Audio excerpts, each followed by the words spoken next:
Dari kematian menuju kehidupan di dalam Kristus. 1 Korintus 15 ayat 22. Karena sama seperti semua orang mati dalam persekutuan dengan Adam, demikian pula semua orang akan dihidupkan kembali dalam persekutuan dengan Kristus. Saudara yang dikasihi Tuhan Yesus Kristus, pernahkah kita melihat pohon besar yang dahulu rindang, tetapi sekarang kering? Daunnya berguguran, rantingnya patah, bahkan akarnya mulai terangkat dari tanah. Mengapa bisa seperti itu? Karena akarnya tidak lagi mendapat air. Pohon itu mati perlahan-lahan walaupun batangnya masih berdiri tegak. Begitu pula kehidupan manusia. Kita mungkin terlihat hidup. Kita bekerja, kita berusaha, kita tertawa, tetapi tanpa Allah, kita sebenarnya kering secara rohani. Itulah yang dialami semua manusia sejak kejatuhan Adam. Namun kabar baiknya, Kristus datang untuk menyambung kita kembali pada sumber kehidupan sejati. Jadi saudara, poin pertama, semua mati di dalam Adam. Firman Tuhan berkata, karena sama seperti semua orang mati dalam persekutuan dengan Adam, di dalam 1 Korintus 15 ayat 22a, artinya sejak Adam jatuh ke dalam dosa, semua manusia ikut menerima akibatnya. Ditegaskan juga dalam Roma 5 ayat 12, sebab itu sama seperti dosa telah masuk ke dalam dunia oleh satu orang, dan oleh dosa itu juga maut, demikianlah maut itu telah menjalar kepada semua orang, karena semua orang telah berbuat dosa.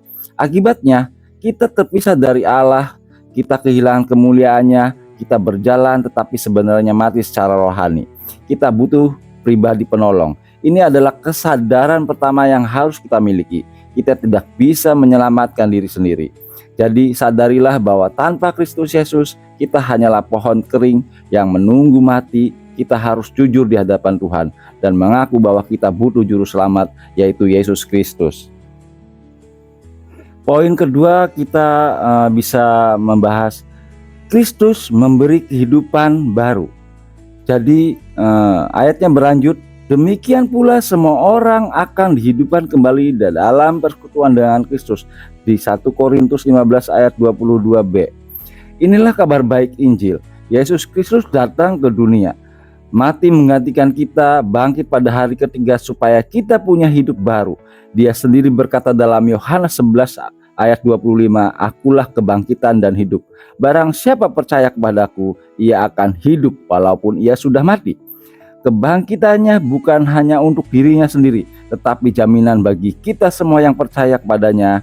Kehidupan baru ini bukan hanya berarti kita selamat secara rohani, tetapi juga kita memiliki pengharapan akan kebangkitan tubuh yang mulia kelak.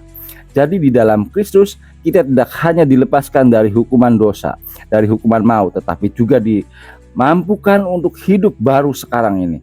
Jadi terimalah karya Kristus ini, jangan hanya tahu secara teori, tetapi percayai dan hidupi. Biarkan Kristus menjadi sumber kehidupan kita setiap hari, hari demi hari, hari demi hari.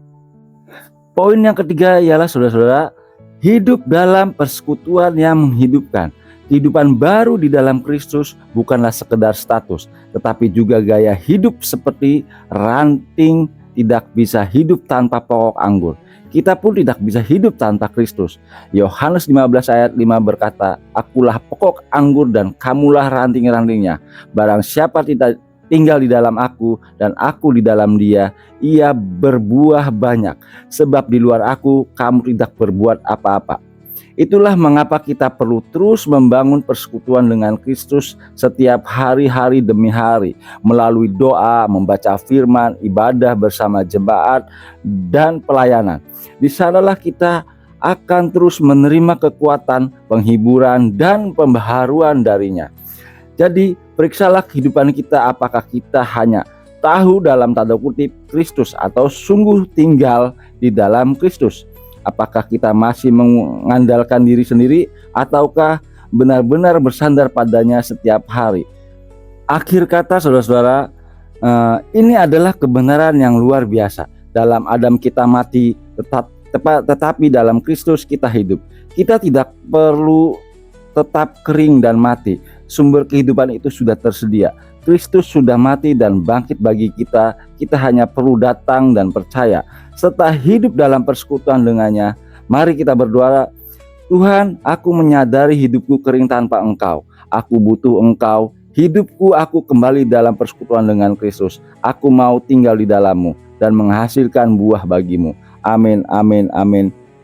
Salam sejahtera bagi kita semua. Shalom, shalom, shalom.